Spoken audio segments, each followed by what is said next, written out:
Good afternoon, welcome to MEED Live and welcome to our special broadcast today. We're going to look at the UAE and GCC construction industries and particularly we're going to look at the new realities in the regional construction industry that have been created by the fall in oil prices and the general change in the economic landscape in the region.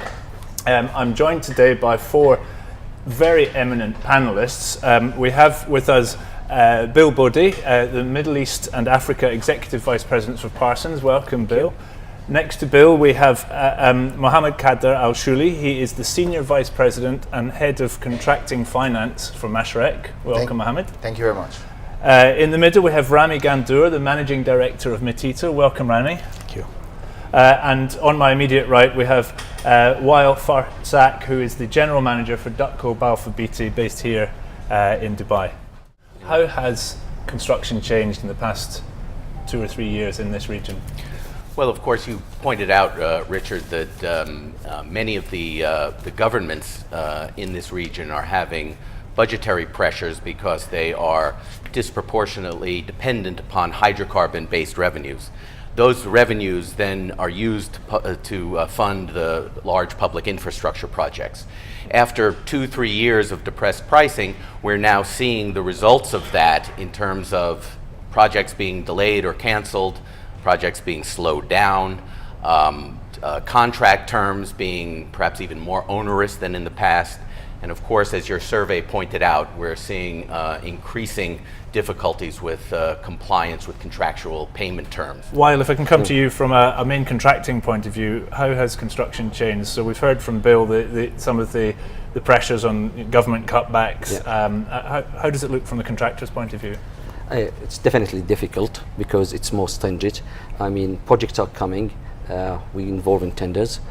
A lot of times the tender is not meeting the budget, it's a re-tender and e-tender, which additional cost. The project moves on. Sometimes even while the project is moving, there's delays in the continuation of the project, de-scoping, looking at it, variation, introducing a lot of changes, which the management of that change cause further complication on the payment. Every interim payment almost as a final account with substantiation. That delay in payment automatically aggravate the cash flow of the contractor. It's more affecting our subcontractor and our supply chain because they're on the receiving end from the main contractor. Pain is transferred as gain is transferred. As a result, we're seeing more in the supply chain. There is companies who cannot cope with the current economical situation. We're seeing a crunch, and definitely in the region we're seeing a slowdown of some sort in certain type of projects. We are looking at people being more interested in alternative financed projects so that they can take on board something which is going to be more sustainable long term. What does alternative finance mean? Such as a BOT or a PPP, something where the end user or the client is paying over time. Okay, so that brings us on to the financing. Mohammad, welcome. Thank you for your patience whilst we've touched on these issues. What does the construction industry look like from a lender's point of view? Well, the construction market has changed tremendously in the past 5-6 years.